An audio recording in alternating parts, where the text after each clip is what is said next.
mpinu ene aduonu enwotwe mu kaseɛ mu nsɛm a odi mu akoten bi ene sɛ yɛde ani kyerɛm ɛwɔ mmarahyɛ badwafie a afɛnyɛ maake wɔne ɛyɛ ayene wɔn mu de abo ani pa ɛwɔ mmarahyɛ badwafie hɔ emu nkyɛmu yɛba bɛso mo Otumfo penny Paul Bafo Boni ene odi akwa magana men nyina sɛ ye atemu adwuma no wɔn mo bɛyɛ adwuma sono de abo man Ghana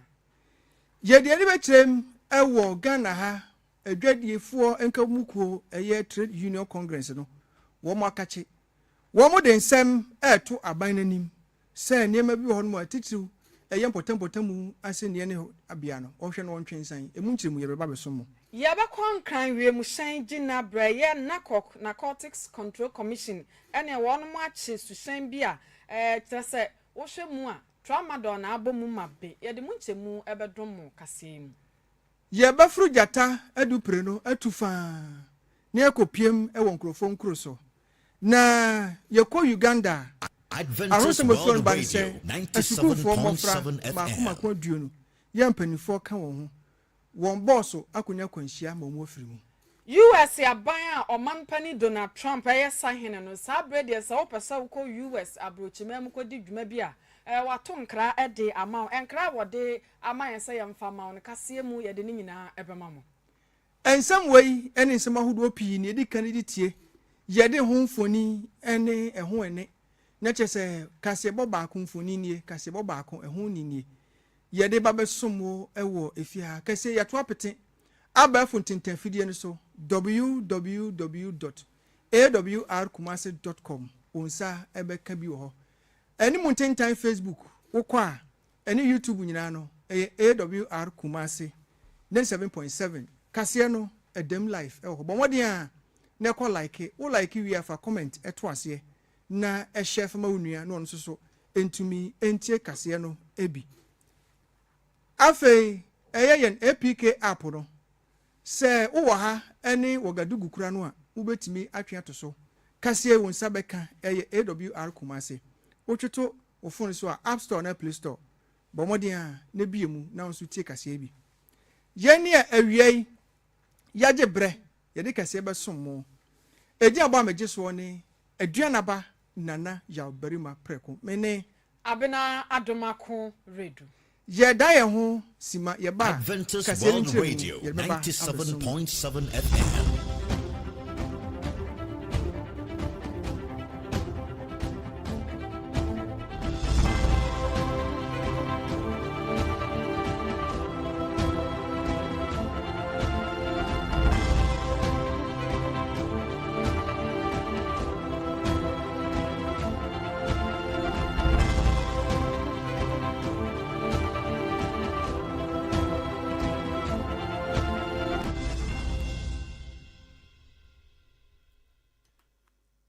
ye jibre na kase ni nkyeremu memfa ensomo me hye kase na se na me de afiri mrahye badwafie ene ukopie mrahye badwafie a na aye pinso ewo ho pa ni nyina ne se ukọ domkuma no won bandani afenyo marking ene wo so original mrahye badwafie ena wone abalo ya pani eye aye na edebo ani pa ena wo kyeremu se wohwe tribunal bills na de beto mrahye badwafie ye hwe potempotamu kwan fa so na obi edi bone be fa so ne atwena so enye bre bia ene edi nipa nyina kwakopiem ewo ensanwa mu a ene bia ya aka de bia no mabɔ apɛ so ho enti ɔhwe na wode enema bi agu akwam se ne be ya ebeboa ama so obi di bone a yatimi ahwatwena so Adventist World Radio 97.7 ensem bia ensem kitikiti ka asem na se producer yemra mu no ene ne nkwa ene ye befrew na waba beyi ho no e kan say come remove your mouth na no ena afenyo marking de mrahye badwafo enyina wo mu de egu eye doctor ayene so akire mu se ene be ho no mu a wo keka brofo kan say sebin producer enhyeda emmoa papa bia na ni fa so papa bia e de bre Ghana adehye na no mu ene kopie mrahye badwafie a wabra honorable na wakasa ne bomoden a achibi gwa ho so ese honorable wunsem o kan de enye yenko na betie e wose Ghana fo enso etimi etie bi yenkotie honorable afenyo ake wabra na wone Dr. Ayine edi abo ani pa e wo mrahye bedwafie no. I contend that creating this new tribunal system by this provision, Mr. Speaker, will bring chaos to the justice delivery system we have in our country. Mr. Speaker, this is populism. We need clarity. Justice must not just be done, must be seen to be done. Mr. Speaker, I remember the famous case of Tagore and Issa Abbas, where the respected Dr. Dominic Ayeni took the matter up at Court of Appeal. These were individuals who were convicted. And at the Court of Appeal, his argument was that a man may not just be convicted because of his own words. That is populism. He argued. He said every element of a crime must be proven. Lead evidence of probative value. That was the argument of the respected Dr. Ayeni. It was because we had a clarity, certainty in the law. We had a Court of Appeal well properly constituted. Today, you want to have a tribunal? A tribunal. Populism, Choboy justice.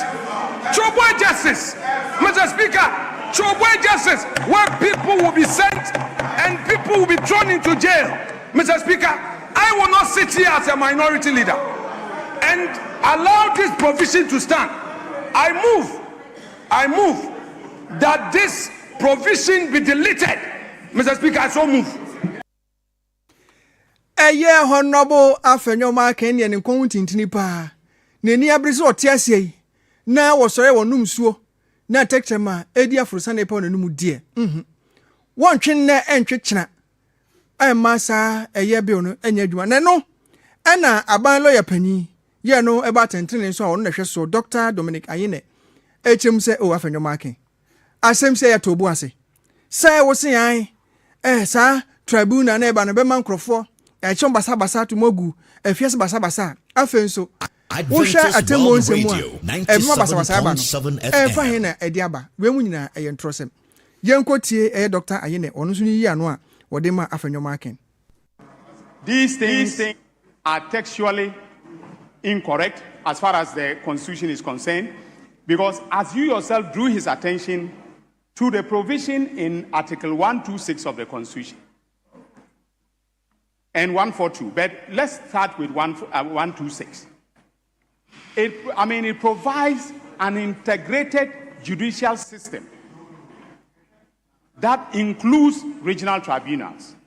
and that also includes such lower courts or tribunals as Parliament may by law establish. And Mr. Speaker, this is exactly what we are doing. In terms of the regional tribunals, what we are doing is just simply amplifying the provisions of the Constitution in 126 and 124. In terms of the district tribunal, what we are simply doing is implementing 126 by creating a lower tribunal that will deal with criminal matters that have been specified in the bill, including those of illegal mining. So, Mr. Speaker, we are not creating a parallel justice system. We are simply amplifying what is provided for in the Constitution. Any ati ye Ghana aban lawyer pani na ba atentene so on na hwe so Dr. Dominic Ayine. Otemwafo penny Paul Buffo Bonnie Wadin Sembia Adventist World Radio 97.7 Ghana FM. ye court to Kasia Miche Supreme Court eba my Ghana mu wanya mfia no hane aduonum ne saa no nti Supreme Court mpanimfo ene wonmu di nim ewo court ne mu nsensem nyina no atu asiwo se afi wo mo behye fafefe ede akaka adwuma so na ya atemu eno ebesi wo my Ghana mu no ede aboa wo my Ghana na dwumadie ase wo manhia ahemfie no dwumadie no eye kasakire wo mo ahye dwumadie na se wo mu de eye oha afi ohane aduonum ya afinhia no wo mu di ano na hyese no no mahase de ya free manhia na kasakire ekoso ho dwumadi ase no opani ede tudwa se Ghana adehye yenya ye Supreme Court no mu arehemu na BBC yetimi ba won na so ede beto anim no eya adenya kase pa ede ma eye Supreme Court afenso ode kwa ma ni atemuafo awodo no ase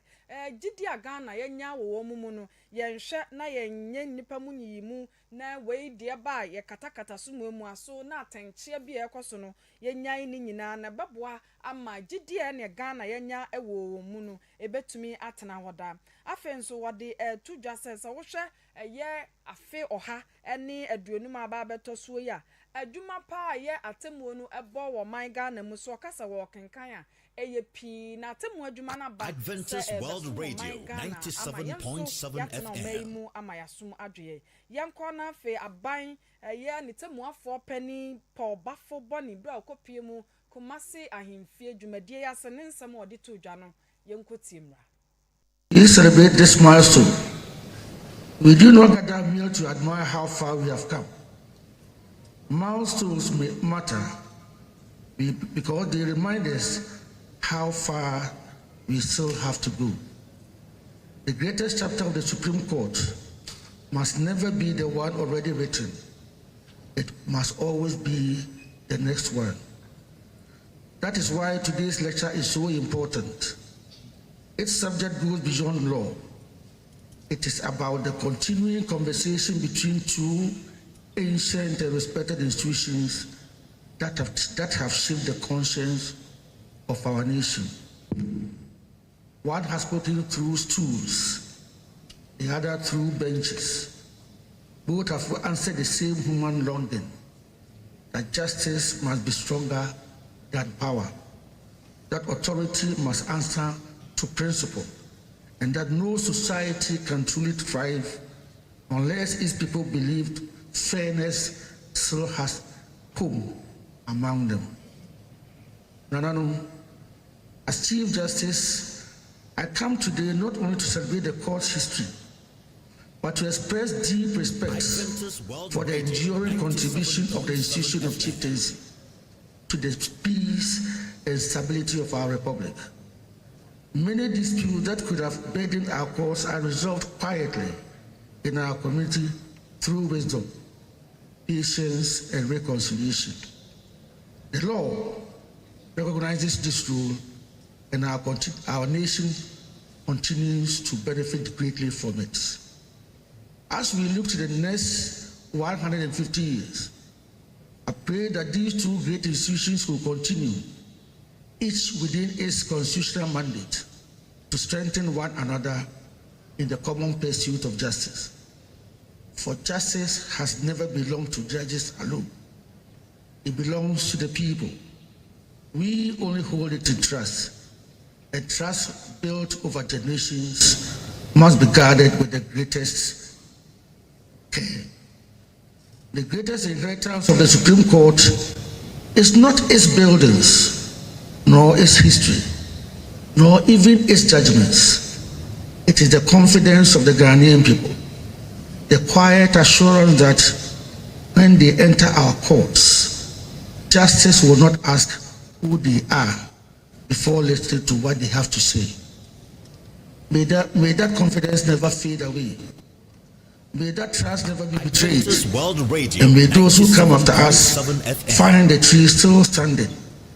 its roots deeper, its branches wider, and its shade even more generous than when it was placed in our hands. Your Majesty, distinguished guests, ladies and gentlemen, I warmly welcome you to this important lecture and wish us all fruitful reflections. May God bless His Majesty Otumfo, Tutu, Otumfo. May God bless the institution of chieftaincy. May God bless the Supreme Court of Ghana. And may God continue to bless our beloved homeland, Ghana. I thank you. Openi ayakwete ni aba aye Ghana yetemu afọ penny Paul Bafo Boni. Wasugusu awutie Adventist World Radio Kumasi 97.7. Yede ani echrem ewo dwadifo wo munkabomuko ekan se Trade Union Congress na wo mwakache omsobramatum efa eye tribunal bills akwakoto emrahye bedwafie na wo mudi ho bobo a afenyo ma ka ni abre ho chinchina atwan se won te ase manya adwuma yi eno no mo nso de tum se no kwasem enya afenyo ma ka nko a na empene so na wono eye trade union congress so enya de so mo pene so wo mo twatwerefo pani eye Joshua Ansa ena wode ensem wetu dwa no kyeremu se wo hwa na se ma kwan pa ema potamu aseniye no eba so a anhwe yi a na Ghana ye mra no kwan fa so di asem no ena yetoto nase afen so emrakuni a ebo Ghana ho ban no ebema ekwoto akese no aso mo nsam beka no enya de hese mpreduasa ebehye da akita ababia eno no opanyi kyeremu se na ebeboa na aseni ebetimi akoso kama no ene yemfa tetede na afei wo kyeremu se ade ba ko wo hwese nka ebetumi da di pan ne beje ho nsenka aban moa na constitutional review committee agbeja ko mo kwotena ase na wo mo hwese ye mra no ensakra beba mu na ka se tete ene 1992 ena Mr. Tibo 2 eno no ache efie be se aduasa enan ede kwaduasa no nie na ese wonyini wo ikranka ne bakura wo be se 20 years enu ntinu yenhwe na sakyeremu no wo mo de ba no ye ma ho report bia emra bonten se na ebe ya obi abetimi anya bia kenkan wo abra secretary kasa no ye bomodia achi bi gwanwa so ye ntie ne nkyeremu ode ma ye bi with keen interest the debate both in parliament and in the media over the tribunal's bill. The TUC has equally examined the bill and has consulted widely with various stakeholders on the matter of regional and district tribunals. In the TUC's memorandum to the Constitution Review Committee,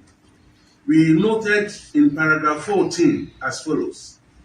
regional tribunals, that is Article 19, 2B and 142,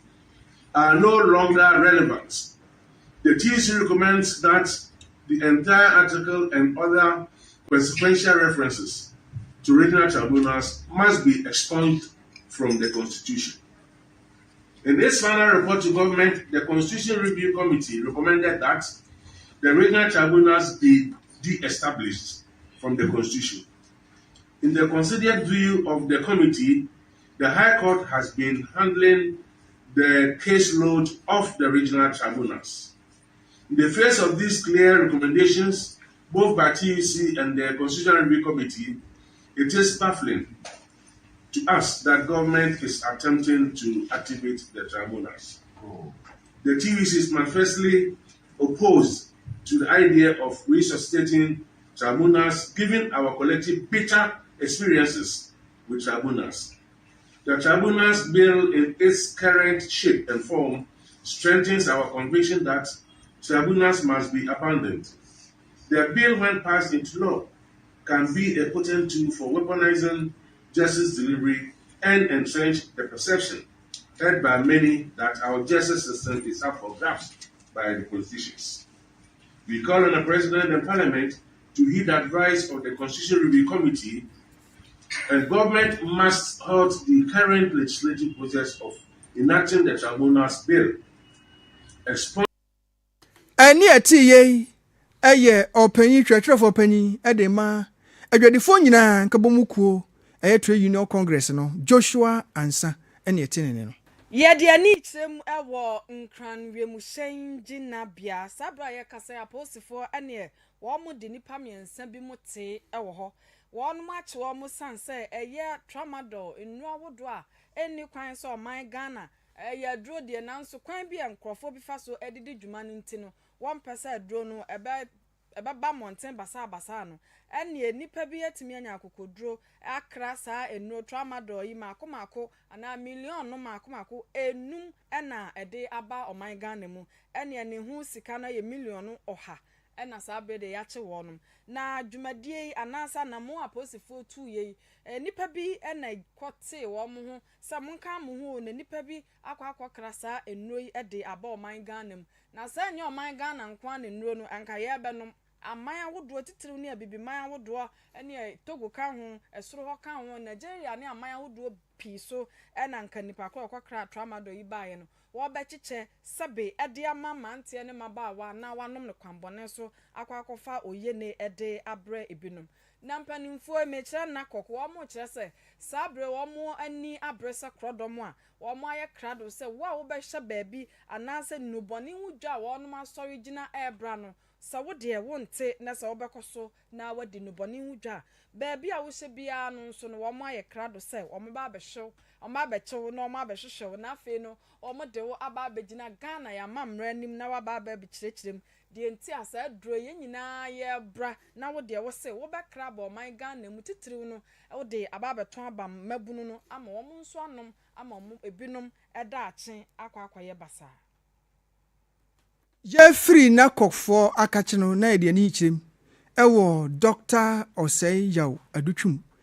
enkane no na wo ye osoafo hwe edi sua ho nsem so ewo enkane mampanyi eye akufado na abreso wo de atudwa edi nsem bi tudwa se wo de nani ahwe ne madin eni se esukufo aba so behwe pa no asua de no wo nsua de da eni no na Facebook TikTok eno be miemia ne masa ubekom no na chese esohwe no akwa akoto no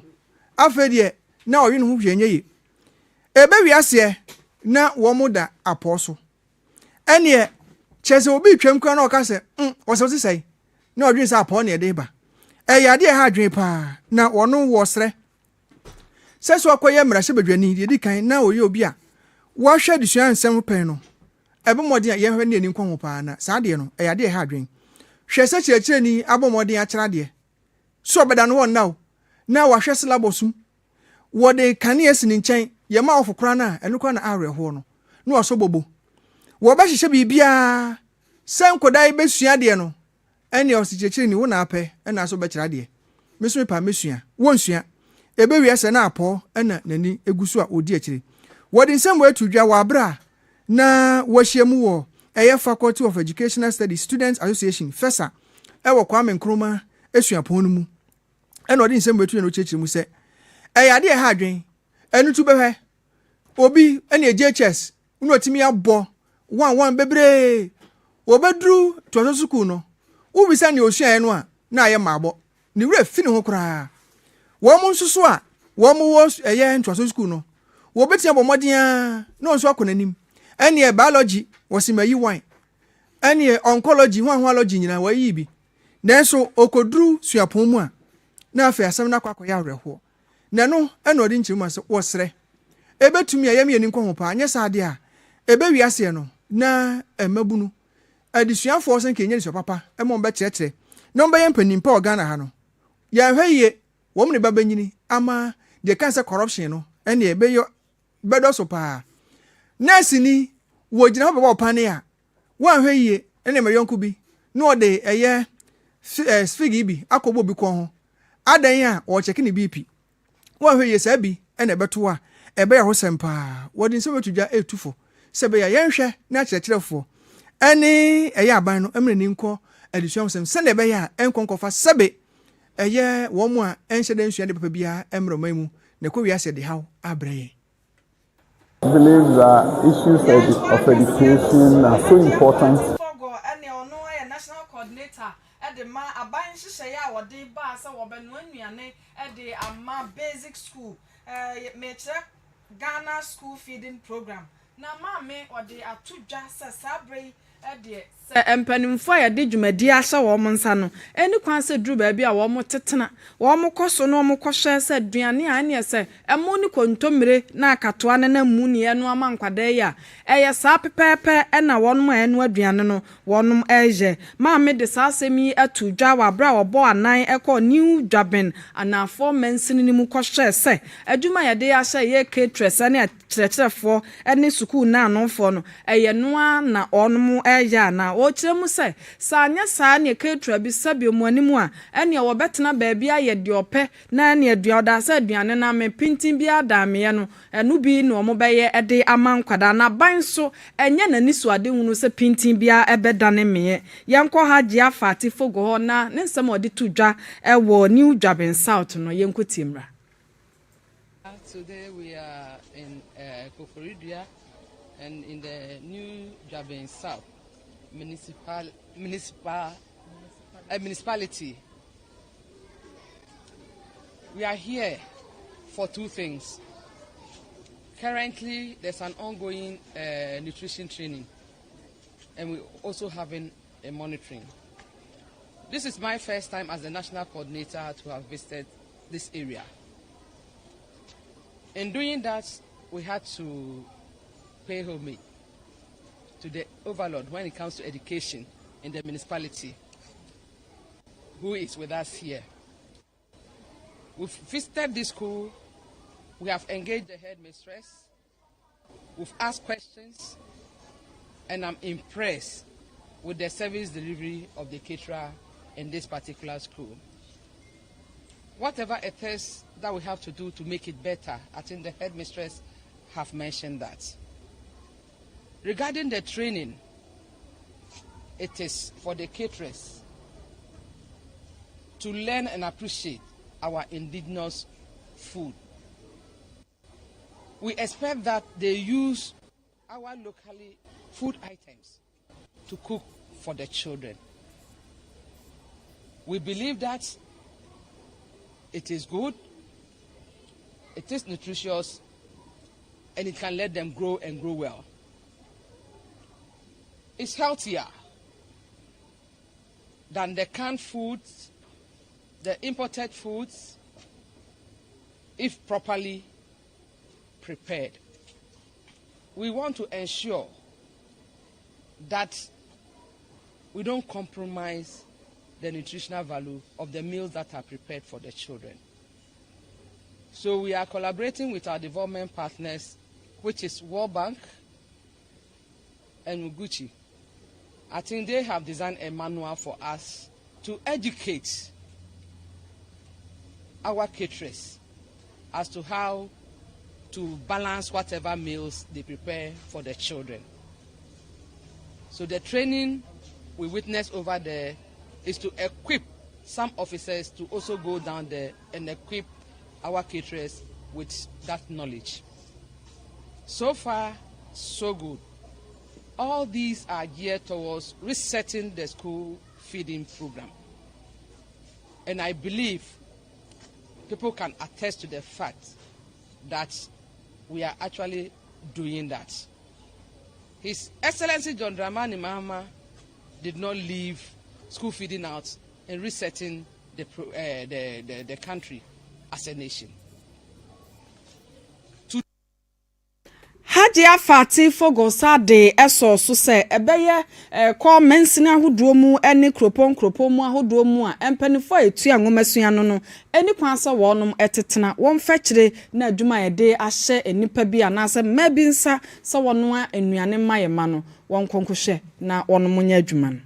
What I will say is that if we talk about school feeding, there are major stakeholders. Without education, I don't think there will be school feeding. So there's no way we can run this program successfully without their support. They are our backbone. And the head teachers report directly to the directors. That is why I put it before him, that we see the head teachers are collaborators. At the school level, they are supposed to help us implement the program the way it should. So that if they are rather seen to be on the side of the caterers when they are not doing things right and do not report appropriately, then it makes it difficult for us to actually streamline things to improve of the service delivery. So we urge education directors. It is a plea from the National Coordinator of Ghana School Feeding that if we succeed together. And if we fail together. And I cannot actually foresee us failing. So far, I would say so good with their kind support. But we'll still ask those who are sitting on the fence to make an effort so that we can all build the Ghana that we want and ensure that our children receive hot, nutritious meal each day of a school-going day. Hadia Fati Fogonu and a national coordinator Emma school feeding program. No, they to empenimfu anim se one my dear Jumama wonum se omon hwe maya no aduane maye mofra no ni no. Omon hwe se dwumadie no wani ebedi akiri. Yen free a school feeding for ho na yen ko pie won krampumpu ni mantem. We de chese ye che kronfo ebo no wo se we de omo no. Eya branche ni din ede ni oshipi. Enka ni die e wosanka ja ani die e wo ho wo bia wo ye ni na se nana akura ne sa na oshipi eni okọ eye nungwa fe baby ni shipi na se wo hini bi wo ho odi mu pa wakofa din dia to ho so asa ekro no ene wo bo na enu na kopiem e wo gbawe a wo mo transformer ye no e bo mo nkane akakrakra kane ekura no esisu ne koda asai na wo se ko wi ho niema transformer abranti akogina ho aya abaka so ECG ni se wo bo akoro no wo bo eno na wo mu a ehunu se abranti yi so gina ho nema wo ye de won se obi a wono wo ye ECG ni enu tintempa ena wo mbopri no abranti ba akoye koduro eno konje se krache wo nante ni say on the road ekwan so nsem afa nu ogina ho wo se kasa na mitiew wo bo no boy se na asem no wato no mu se ne Kristo ekobisa obi se awe na uba mu a on so tanu mu sabepe ene ye bo abrantie ya bisa ne se edie pa na ope wa ha ene ogitum se enkawe de na wo horo so keke me ba no se masa kasa yie ni nkire mu se ko ba wi ade e wo transformer na ho no se we ye mo wo ye Ghana de hye emra ma ho kwan se ye te kronfo bebo no enti wo a tumirika na ade na wafa no ye de agu botomu fako eko aposifo akache na okasa aposifo yi mama mensa so ma wi ade enti mu nchimi ntum na baabi emra no e wo sade mi gina no emfa mi nyina na wabra abrantie yeso no mu na ye bisabisa nse no ba Awr Kumasi 97.7 ye bisa nsem na ohwa beka se humble lion ni nse gu ne bopa ase obi a wo ye se kro no pa ene wo bo na no ena wo mo gina ho ene kromfo yankesa no ye chi no ni nsem mo a wo ka no we de ye bomoden ye nko ye ntie Awr afo ye do mo pa ntie enso ye de basem metie bi enko tie eye abrante na ya chi nso kokko wi transformer ho nema no duba ya imezo mezo ke ka dai kama bin dana era na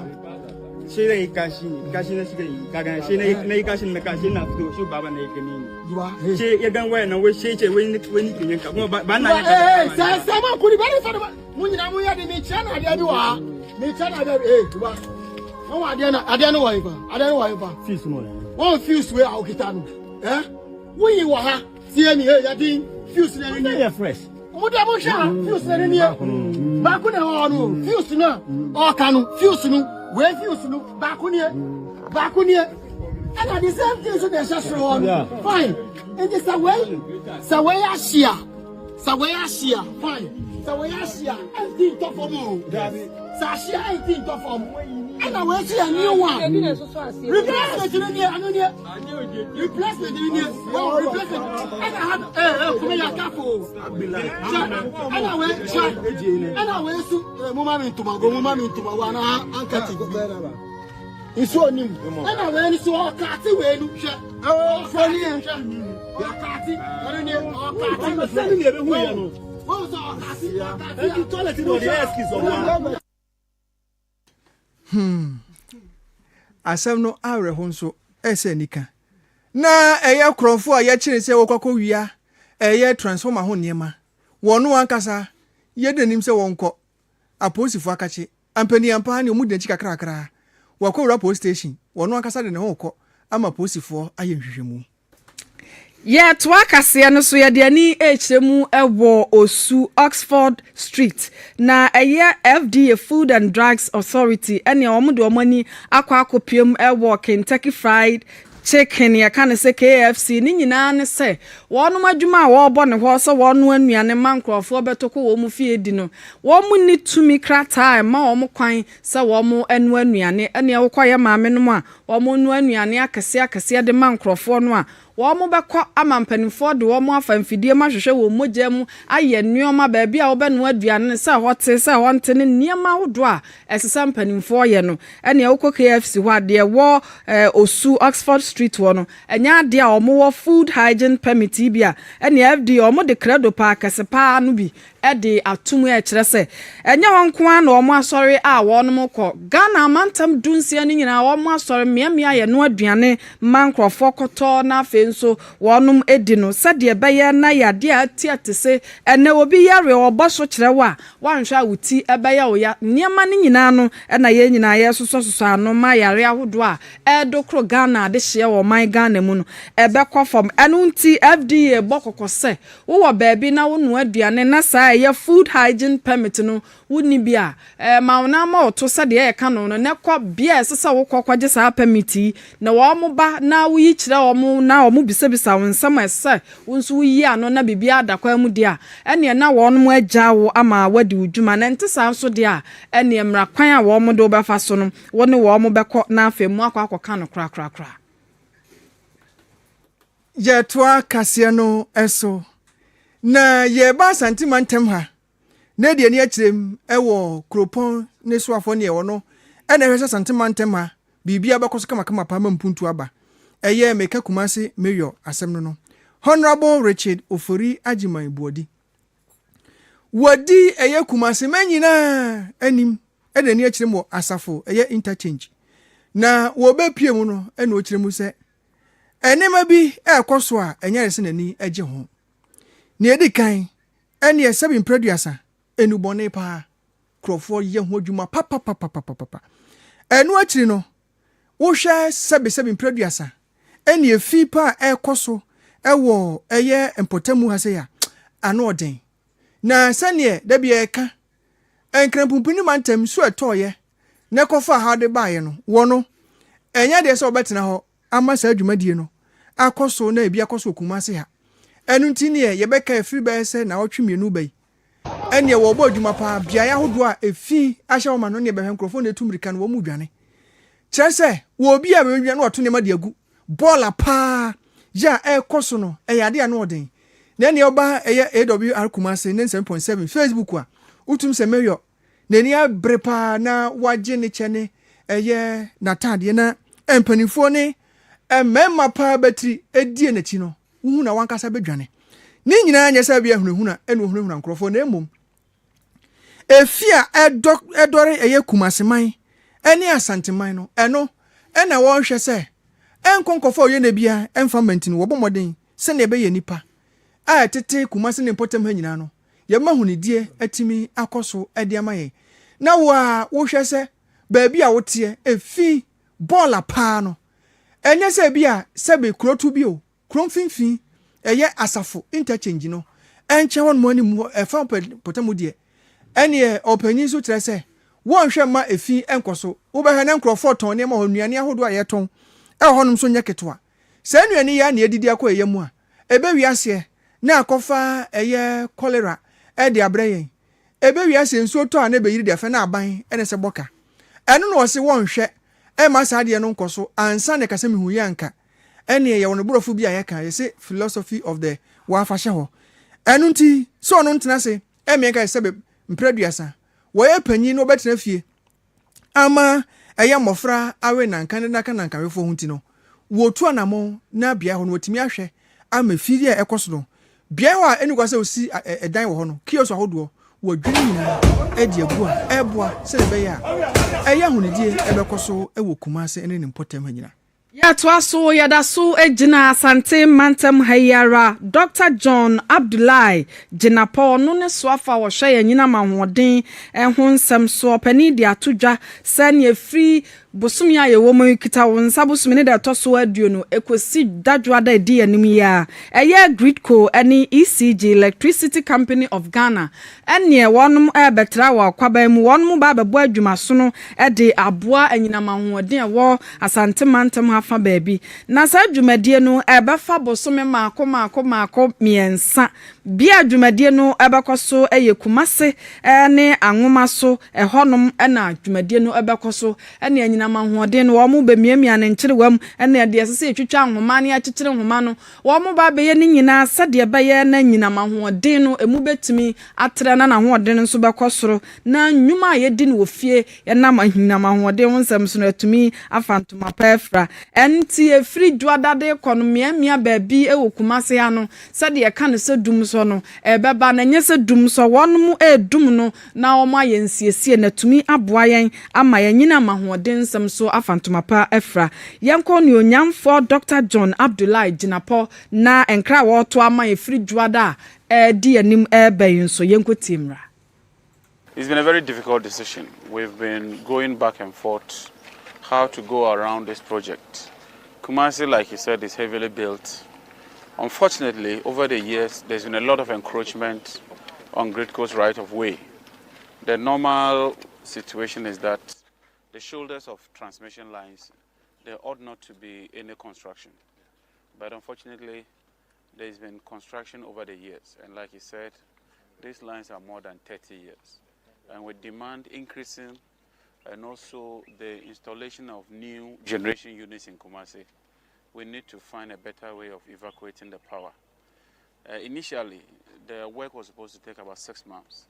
I directed that we compress and do a shift, different and multiple gangs, so that we can accelerate the pace of work. Based on all the effort we've put in place, we've been able to halve the duration from 6 months to about 3 months. And like you said, it means that we have to take down this old line and put the new line exactly on that path. Other than that, we may have to break houses, we may have to demolish houses in order to put a new line. And the inconvenience. It's been a very difficult decision. We've been, and so given the opportunity cost and given the situation that we find ourselves, we've come to a conclusion that we need to bring down this old line and erect a new line. We cannot postpone that forever. ECG did some major works recently, and so the people of Kumasi, you would see that your electricity situation has improved significantly. If we don't do these improvements, it means that if we don't do it, we could risk collapsing the entire grid. And so bear with us. We're going to have a systematic planned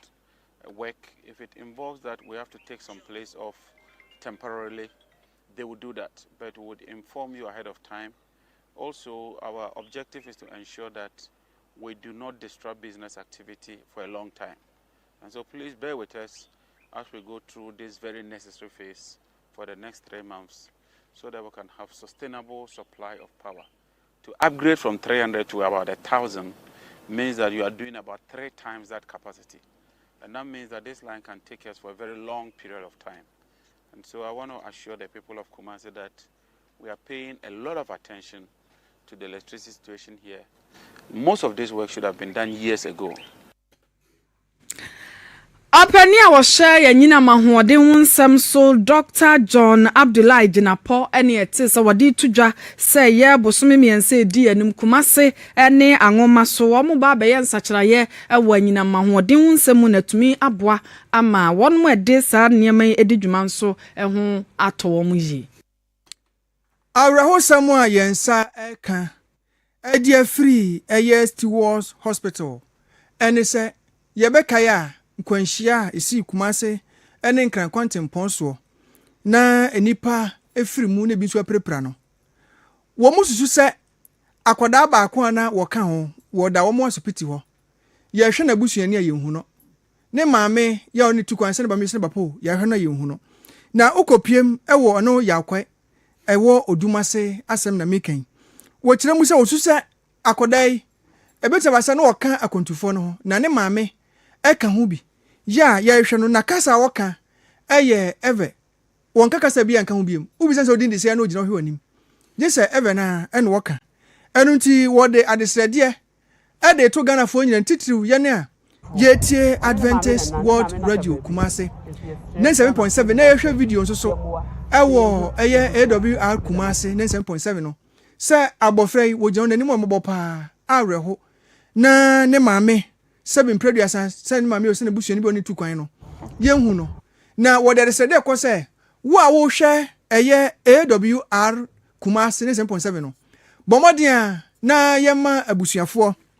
ɛnsɛntimi nka ɛyɛ abɔfra yi wɔhwɛ no sɛnea ɛbɛyɛ a wɔbɛtumi ayi no na kɔ efie ɛwɔ arosɛm ne yɛn konko tie wɔ abra asopiti hɔ wɔn mo ɛsrɛ na wɔn mo hwɛ abɔfra no na abusuafoɔ no wɔn mo sɔmɔ kan no ebi abusuafoɔ Ghanafoɔ mesrɛ sɛ enka yɛhwehwɛ na abɔfra yi yɛpɛ no accident bi si wɔ Dumase Asante Akyem Central na akɔrɛ ne maame ne nam ne maame na firi mu ɔmo de na brɛ yɛ wɔ Stewart Hospital yɛ wɔ between Dwaso ne Kodongo nti abɔfra wɔ su saa so ɔpɛ ne maame yɛ hu abusuafoɔ ɔnka chi ɔnka brɔfo ayuge kasa nko a na ɔka ɔyɛ ayugeni nti yɛ hu baabi a yɛbɛhu na abusuafoɔ nti ka yɛsrɛ sɛ wa wo nsa bɛka video yi bia no na nka wahyɛ na nka akoduru na abusuafoɔ hɔ na ɔmo hu baabi a wɔwɔ yama na aduane adi yama no bibia bet osu ase ɔpɛ na abusuafoɔ nti yɛsrɛ mo ase nka obia wo nsa bɛka bi no video yi bi na nka wahyɛ na nka yɛhu baabi a na abusuafoɔ wɔ yɛwɔ Yakwe Asante Akyem South yɛwɔ Asante region Konongo ɛne Dwaso mfimfini Stewart Hospital nti yɛwɔ ha no nti madaroma yɛmmoa na nka yɛhu abɔfra yi abusuafoɔ ɔne ne maame na ne maame naka baabi nti yɛsrɛ Ghanafoɔ nyinaa sɛ yɛmmoa na yɛhu n'abusuafoɔ medamase ɛne ɛti yɛ ɛyɛ asopitifoɔ ɛyɛ Stewart Hospital ɛna wɔn mo ɛsrɛ sɛ Ghanafoɔ yɛmmoa na yɛhu abɔfra yi na wofoɔ Yefri Asante mantamu de ani akyeremu ɛwɔ apuoye mantamu na yɛkɔ Krobodumase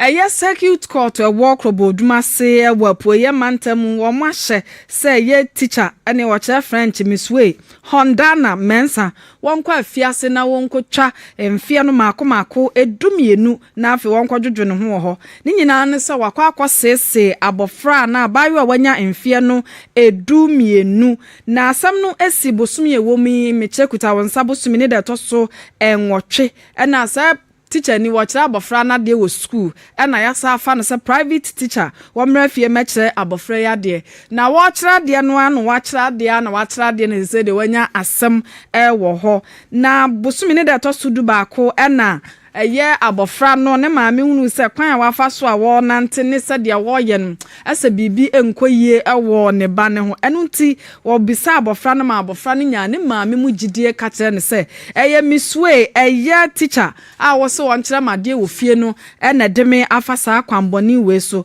maame nso ɛkɔ aposifoɔ hɔ na de kyeɛ no akɔbɔ aposifoɔ amane ɛsɛ teacher ni a mede no me ba hyɛ ne nsa so wɔn kyerɛ nade no watimi anya akokodro ama wɔne abɔfra wanya mfie dumienu atimi agro empaso agra sabre akwaye asem court hwehwe nsem ni mu apɛ ho adanse nyinaa ani aposifoɔ ka bom na no ɛna atemu aba sɛ miswe ɛyɛ Hondana Mensa wɔnkɔ na ne mfie no wɔnkɔdi emu edumienu ɛwɔ afiase na nya adesua de ɛmfa masabi minnuanom akyerɛkyerɛfoɔ bia yɛde mmɔfra ahyɛ wɔnom nsa sɛ wɔnkyerɛ wɔnom ade nanso ɛnya adwuma no na wɔpɛ sɛ wɔyɛ no wei ni ensam a efri apuoye mantamoton ede eba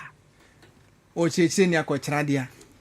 wa kyerade a ale o kyerɛ biology na so misue de sɛ nkanye friends biology asɛm oh and some of course no abena na nsɛn ha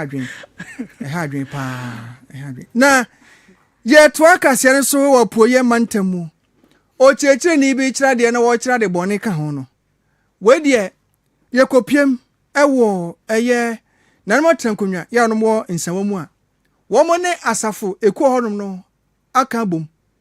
eni egeto so wo mantam ho nyina da wo mo dwegu fam wo kyerɛ mu sɛ woduani akyerɛm ɛwɔ ɛnsa wɔn mpɔtamu a kyerɛ sɛ enubɔne no sɛ deɛ mmeranteɛ ne mmabaawa si nom no ɛyɛ adeɛ ɛha adwene paa wobɛhwɛ na wɔ bi nte wɔyɛ tentan ɛne wo pia no a sɛdeɛ ɔpanyin bɔ ɔnwom sɛ wode adeɛ bɔ mɛkora mente kyerɛ sɛ akɔ ne mu ama wɔayɛ sɛ dadeɛ no na ɛno ɛna nana kwame na ansa yɛ wodi kan ɛse wɔntena hɔ ɛma ɛyɛ saa nneɛma no ɛnkɔ so enti wɔne mmeranteɛ no ɛti si kurom ɛne geto nyina da yɛdwiri wɔn mu atwagya koraa de ato bi mu ama ne nyinaa hye dwerebɛɛ ɛkyerɛ mu sɛ sɛnea ɛbɛyɛ na saa afoi ɛtɔ mpɛ pii no ɛyɛ na sɛbe wɔn mu onum no bɔne na korɔ no ne awudi sɛm ahyɛ ɔma no pii na ɛhɔ na mo taatena ɛno nti no sɛnea ɛbɛboa na wɔn mu otu wɔn asɛn ne oni baabi ti a wɔkɔn koraa no sɛ ɔbɛnom biribi na de kodi bɔne ɛba saa wɔn ankasa no bɛpɛ bi de ti afa enti sɛ bɛbɛtumi apam wɔn de afiri mantam hɔnom no wɔn kɔ dwuda nyina de ato agu ɛno na asafukuo no wɔn mu dwirigu na wɔn de kɔkɔbɔ hɔ ne wan hɔ ne tu hɔ ne tre ɛde ma wɔn sɛ wo a wonim na bonsam bɛdaadaa woɔ na ɔyɛfo bɛyɛw na bɛsa bɔ ho sɛ o bɛpɛ geto bi de asi hɔ na ɔbɛtontɔn no bɔne anom no bɔne akyerɛ no bɔne ho nsɛm deɛ a wɔn mo ne wo paa no ɛneɛ wɔn mo ba anyɛ hye no bɛhye geto no kɛkɛ o wɔahwɛ yi adɔn bɛyɛw no you no be happy too much wɔni ɛnyɛ ho papa yɛn nkɔnkɔ tie mmeranteɛ no wɔabrɛ a wɔn mo hye na wɔn mo dwiri guo no kɔkɔbɔm de maaɛ no ɛho nsɛm no bi aha no mo yɛ nsawom railways geto a koke joint ɛwɔ ha yɛdi kan bɛhye abɛyɛ 2 times aka kyerɛ mo sɛ yɛmpɛ sɛ bɛhu sɛ ditɔn koke wɔ ha wokɔ na ɔma bɛyɛ wokɔ na ɔma bɛyɛ nso yɛn nso yɛde asi yɛn ni so sɛ kwan bi a ɛbɛfa so a koke bɛbrɛ ase wɔ tom a na yɛbɛtu ase ɛno ne yɛbɛyɛ yɛhye ya for the third time yɛhye ya for the third time yɛhye ya wie na ɔmo san yɛ biom afei pushers no na yɛde ani bi bɛkɔ ɔmo so bɛnfo sɛ deɛ ɔde ahwede bɛfi hɔ na ɔde wansi na bɛfi nti yɛhye ya for the third time yɛhye ya wie na yɛhu sɛ ɔmo abɔ adeɛ no biom a yɛba yɛbɛ atake pushers no yɛbɛkyi ɔmo akɔ police station na yɛn nua no mu no ɔmo anya fa ho di because ɛduru na mba a obi amɛtɔ ɛyɛ simple yɛda mo ase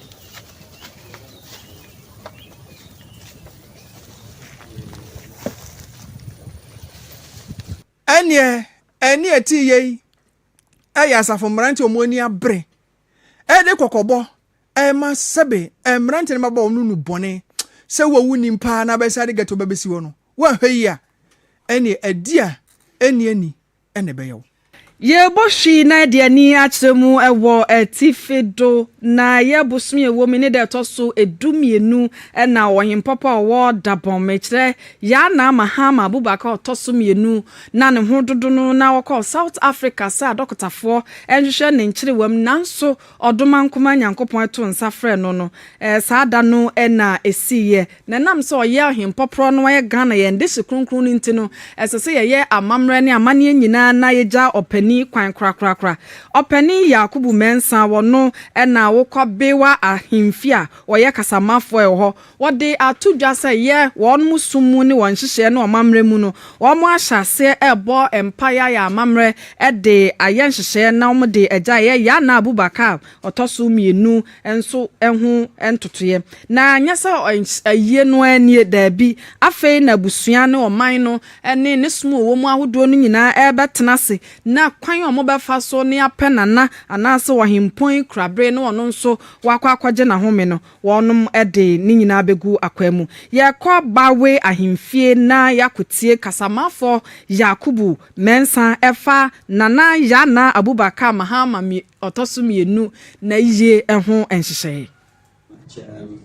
Today being on the 16th of July 2026 as announced to you earlier was the third day of His Royal Majesty the late Yana Abukari, the second third day prayer. The Chief Imam,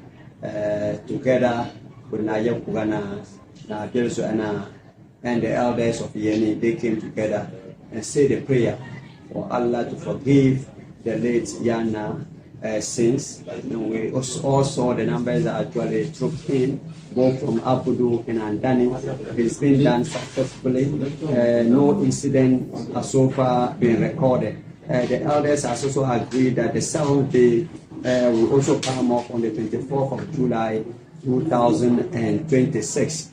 On that particular day, after the prayer is being said, definitely they will put their heads together to also announce to us the date of installation with regards to the regency we talked about some days ago. And so from now till the 24th, the book of condolence is still open for the general public to come and pen their messages in that particular book. And the burial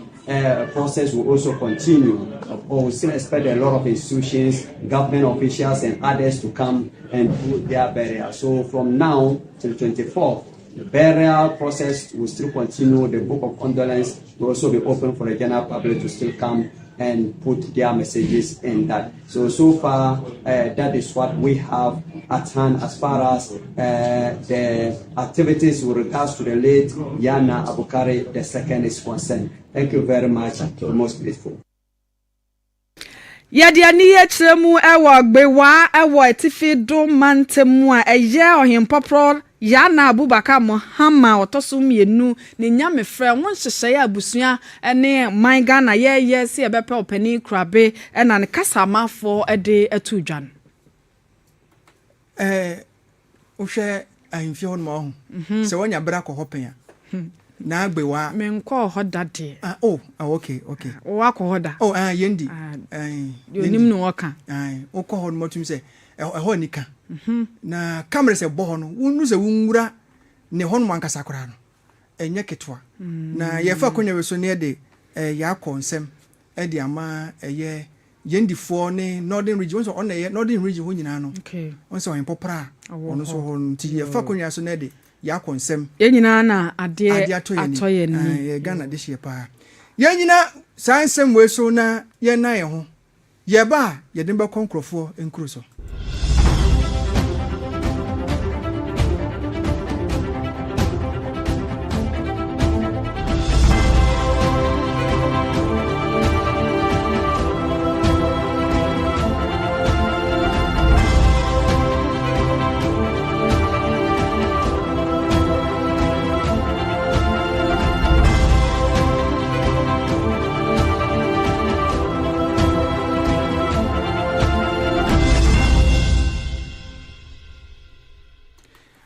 Jema atiefo nyina akwaba edeba Adventist World Radio Kumasi 97.7 eso bomodia ne ko Facebook ka send them live ewo ho won sabeka wo Awr Kumasi 97.7 yen konkrofo nkro so na yen kofa ensem ho enfamrai awrehosam a yensa eka di free Uganda eni se eyesuku boso ya no eden koda wo mu akọ ekwanso akọ triple akọsuasuade akọsuade na wono eba no wo mo benya nkwanhia ama sukun koda no mu makoma aduo no make say krana na wo mo afirim o cheche ni ba akọ ka ho so eka ho a wo mo afirim sipa ewuo no eyi nipa makoma aduo no ba akọ na no ena empanifo echiremu se no kore se teya na sa na tie wo mo ekọ adesua ehun nsem reja omode trip se de ekọ eye excursion bi na wo mo ba no na ombenya nkwanhia na school no edin de King David Junior eye school ye no ewo Uganda na chese ebe pimoni no na ka no chese edane butu ye na se wodo ni kiremu a ekohwe eye CP force no emu ye no ewo ka potrowa mansi no emu we ya rosam a akoso pa na ama adehye onom ewo Uganda chese wono dem a wo supa aya rosam ama enkoda adache won behwe no motimi aboma Uganda etimi etumpon no emu mako aduonu wo mo aye nyamedia eno ne rosam a ekoso mpanifo guso a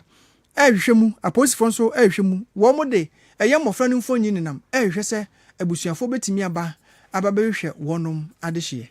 Yemo shimfa ya ni enchemu ewo US abrochi memu US aban oman penny Donald Trump etua no sabre wode nsem bia babontintin ya wo ya krado sa opese wutu kwan na ko US ya ne edidi sue na watie na sopam na afa nso wahunu ne awobeye wode atodwa sa ye visa na ahodo bi wode esono atoso anase waye nsakiraye ewomu de wode tudare sa wo ye international student wo ye Ghana ni na opese wo ko US na afei wonim de no ne usua hu no di bi kwaka ho a wa ma wo kwan sa ne obetena mfie 9 pe mfie 9 afei nso wo ye foreign journalist nsentwireni sa me pese me free Ghana na afei me ko US na me ko sua kwaye eniema bi ewo ho a wa ma me nanu mako ahanu ni aduanan 240 days wo de kwa busumi mu a na ya akoye se kwa busumi nwotwe busumi nso ene nna kakra na ne yesa wo ye nsentwireni a wo free China wamma wa broso abosome miensa pe uwi a sasesa woniema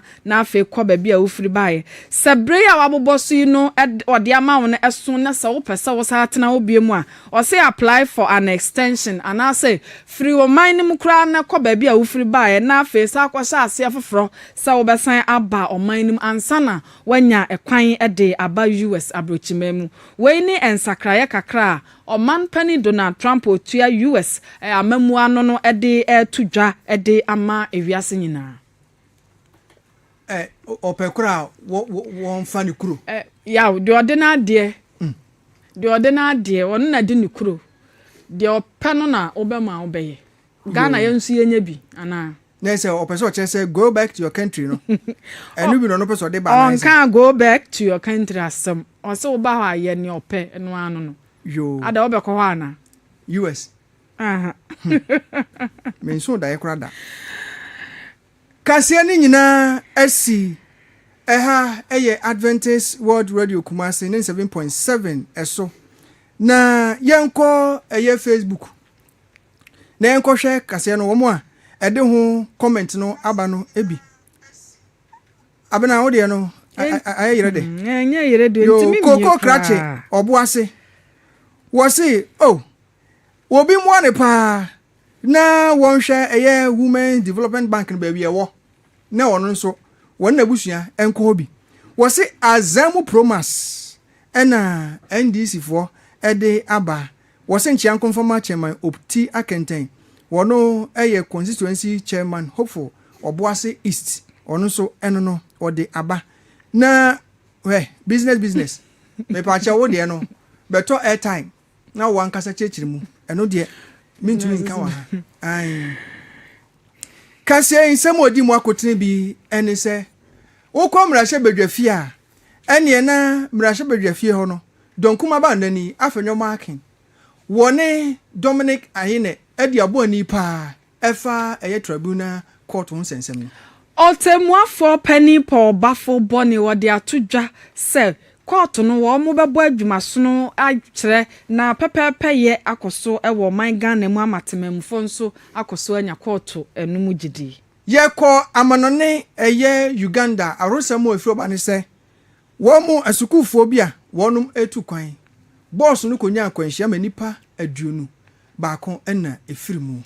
Yeko US abrochimemu eye US aban oman penny Donald Trump eda no sabre de eye visa ene kwantu hu nsensem bi no aye nsakiraye wo mu kire se ene ofri China na aye nsentwireni a wa che wo hwa no eye bosome miensa sa akokuru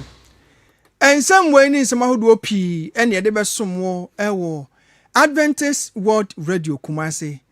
97.7 kase no atwamu pa ewo abefontinten fidie no so www.awrkumasi.com sanso na Facebook no ye AWR Kumasi 97.7 ene YouTube nyina no wonsa ekan bi ewo ho kase ona so yasene eye Atamame Herbal Clinic wone Haksa eno mbo modern da so eka ho bi ene etimi ede kase yi eba ebesomo woko MCR di obo modern na ode yeto so ma hwe Facebook kama pa ye de ho ofe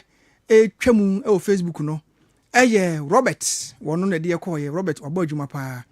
di obo akase ya no na ono asasa mu ede man se aduana bei woni wo ba eye abenadoma komko kenkan mame no eye ni ansa mensa yani awiabre yaje bre na apesamakafo yetena se wesa akase digu muasom